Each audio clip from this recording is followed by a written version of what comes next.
I'm Richard. And I'm Gary, and these are our incredible stories.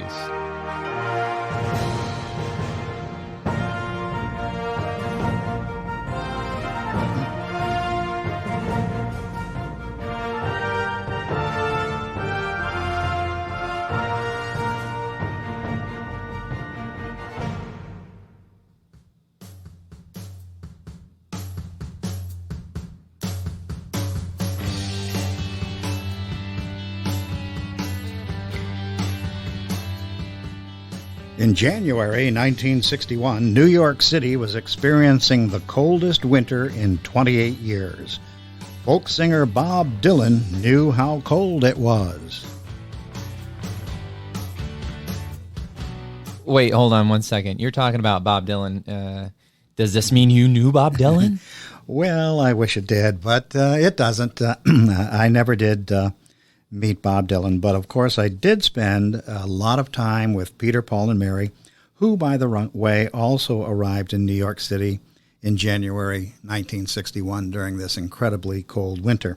Bob Dylan, his situation was that he arrived actually on January 24th of that year. He had just dropped out of the University of Minnesota, and he walked into the Cafe Wa at 115 McDougal Street in New York City. Wait, what was the name of that place again? Cafe Wa?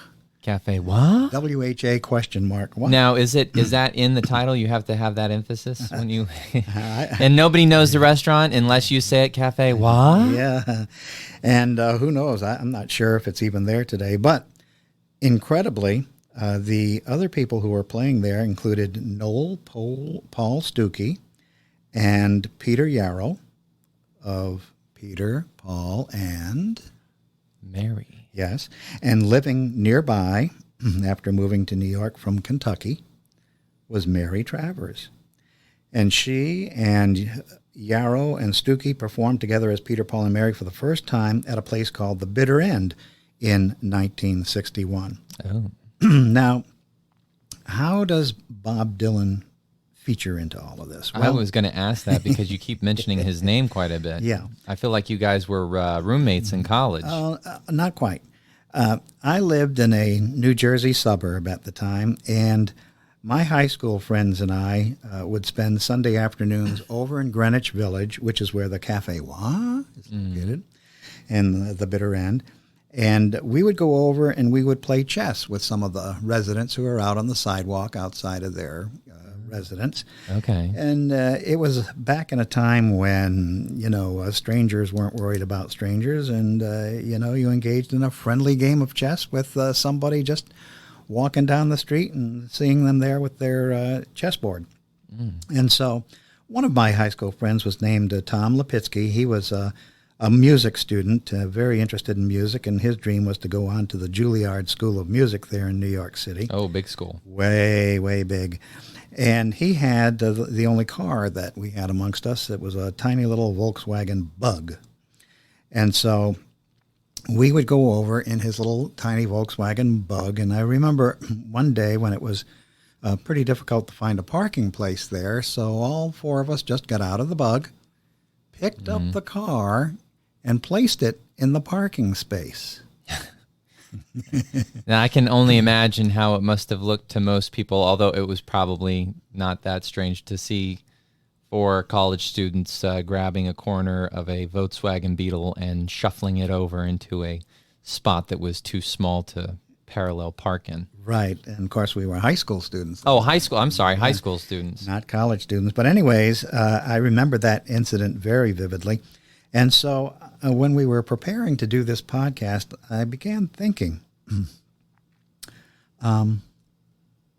those were the very same days, like I say, when Bob Dylan arrived in New York City. When you were in Greenwich Village playing chess with beatniks. Yes, right in that very same area where we were playing chess. So he wasn't famous. He was a college dropout.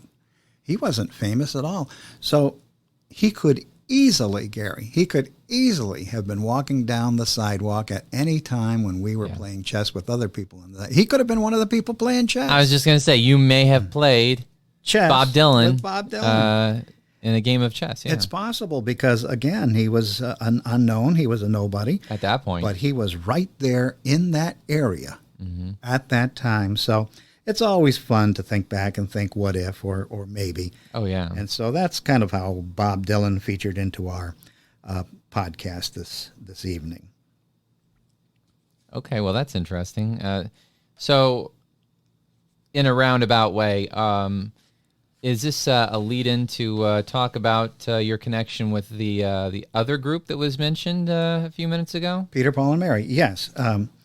4 years later, 1965, I would end up spending some quality time with Peter, Paul, and Mary, and they did indeed get to know me, and by that time, they too were very famous. Yes. So along with Bob Dylan 4 years later, of course, they were all famous.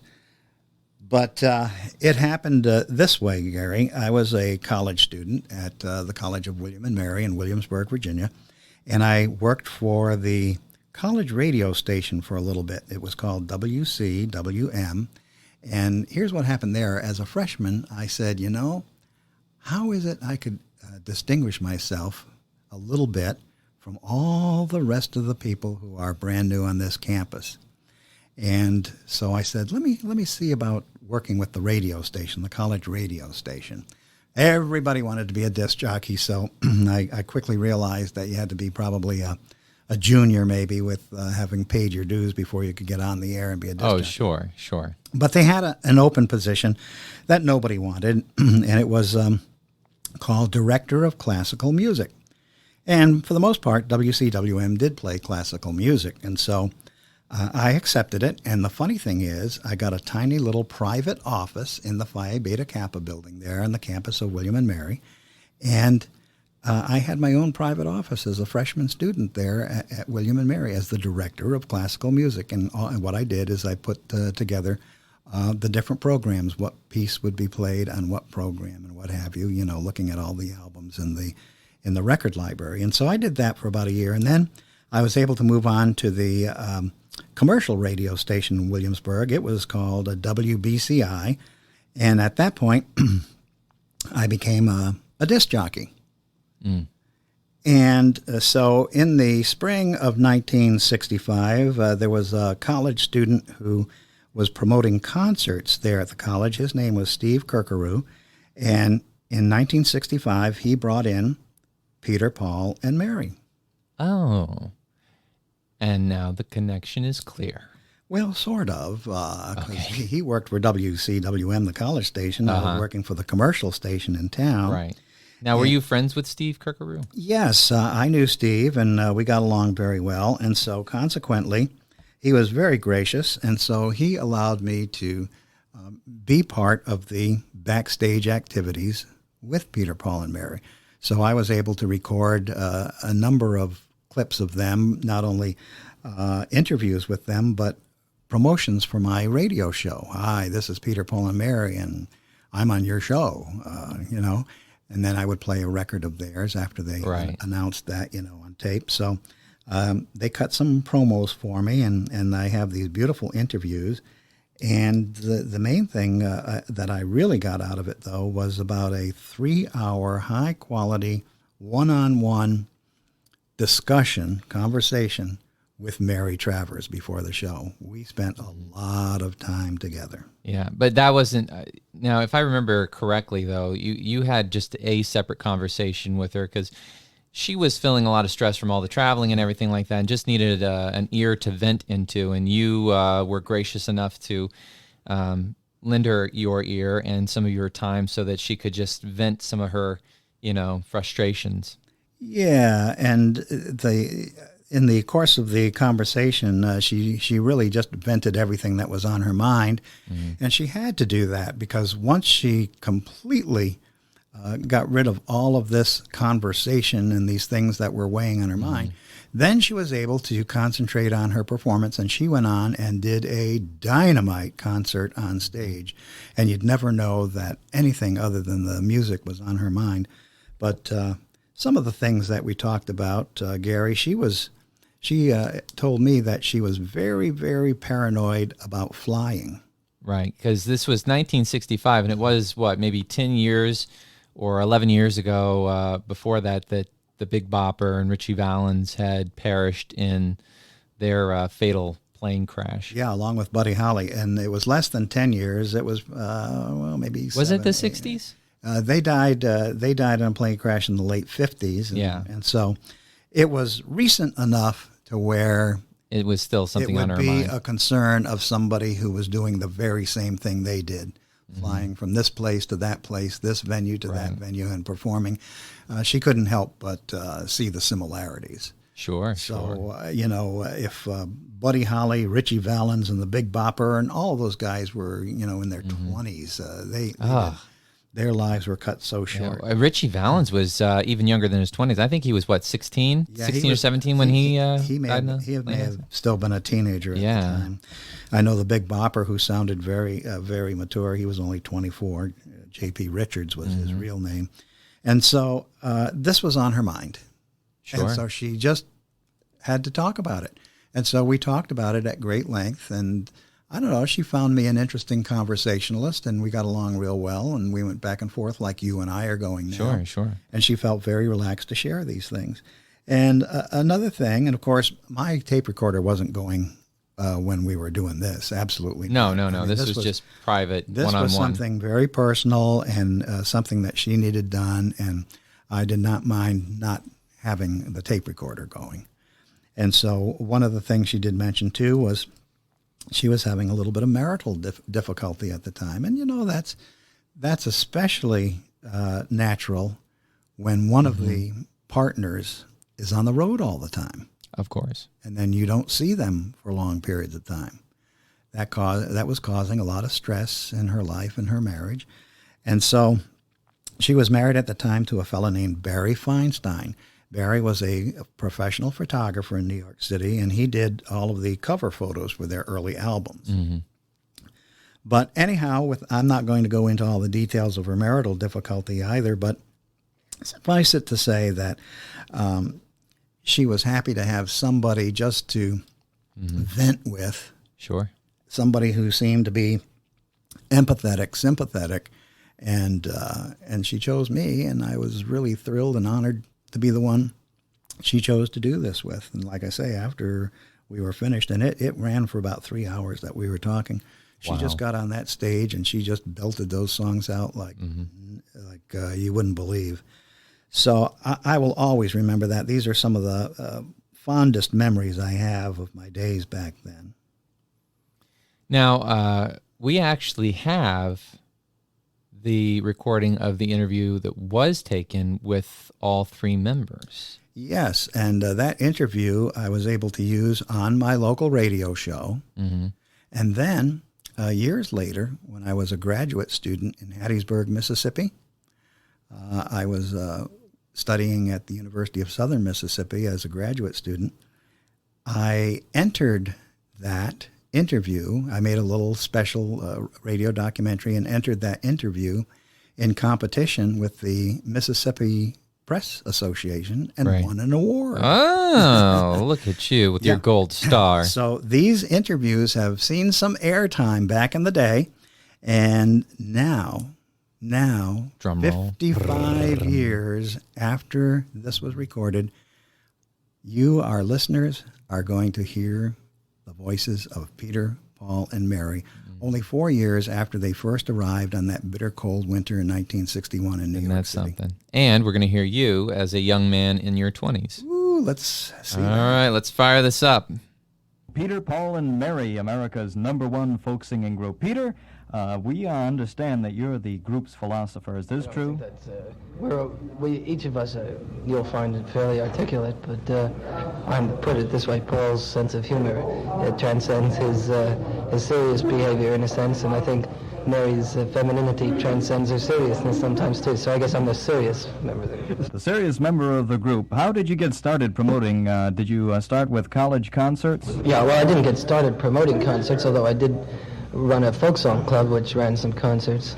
But my involvement with an instructorship in my senior year at Cornell was really my entree into an involvement with folk music in terms of not only its emotional its emotional appeal to myself, and also in terms of the historical, academic appeal. And it was at that point that I began to think in terms of the possibility of taking a year off from college and singing, and of course that's what I did, and of course it blossomed into something much bigger than I had ever expected to in terms of my own life and in terms of the satisfaction and involvement with the group. Yeah, right. How did Peter, Paul, and Mary get started? Quite a few people wonder about that. How did you all come together? Well, we were individual performers, and Mary made records when she was 12 or 13 with Pete Seeger, and was well known in the field in a sense. For those, there was a time that folk music was known to very few people, in the sense that it's now known, in the sense of the urban revival. But Paul was on his way to becoming a successful performer, comedian, etc., and I was performing individually myself. So our manager introduced us to one another. He's the person who discovered Joan Baez, Bob Dylan, Odetta, Ian and Sylvia, Bob Gibson, and he's a remarkable person, and we owe a great debt of gratitude to him for having protected us from having to ever compromise our feelings about music. We maintain complete responsibility for whatever we do on the stage because we are subject to no one's whim but our own. And that's very fortunate. We've had success without having to in any way prostitute our points of view.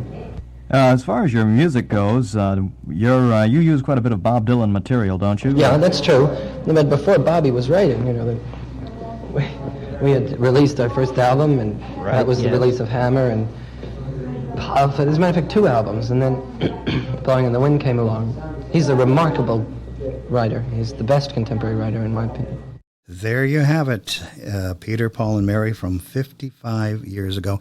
Now, Gary, for our younger listeners, can you recall some of the songs that Peter, Paul, and Mary recorded? Oh, yeah. Puff the Magic Dragon, If I Had a Hammer, Leaving on a Jet Plane, Blowing 500 in the Wind. Yep, Blowing in the Wind, 500 Miles. There's a lot of them. One of my favorites was Stew Ball. Stew Ball, about a Stew Ball, racehorse. yep. Lemon Tree. Yeah. So they had some real classics there. Yeah, and in fact, in 1963, they performed If I Had a Hammer and Blowing in the Wind at the 1963 March on Washington, where the Reverend Martin Luther King gave his I Have a Dream speech. They gave it at that march? Yes, they did. I had no idea. Yeah, so they sang those 2 songs at the March on Washington in 1963. So they have an incredible background historically and musically. And tonight we've heard voices from the past. We've heard an interview done 55 years ago. Oh, yeah. And we heard what Peter, Paul, and Mary sounded like back in the day. We got to give a round of applause for that one. That's the kind of applause that they drew wherever they went. They were certainly a phenomenon, and I am so thankful that I had my time with them. Oh, yeah. I mean, those kind of memories, those kinds of experiences, they just cannot be matched by anything else. And there's one thing that you'll know, or that you can keep with you the rest of your life, is knowing that you had a chance to do something that very few people had an opportunity to do. Absolutely. And I'm Richard. And I'm Gary. And this was an incredible story.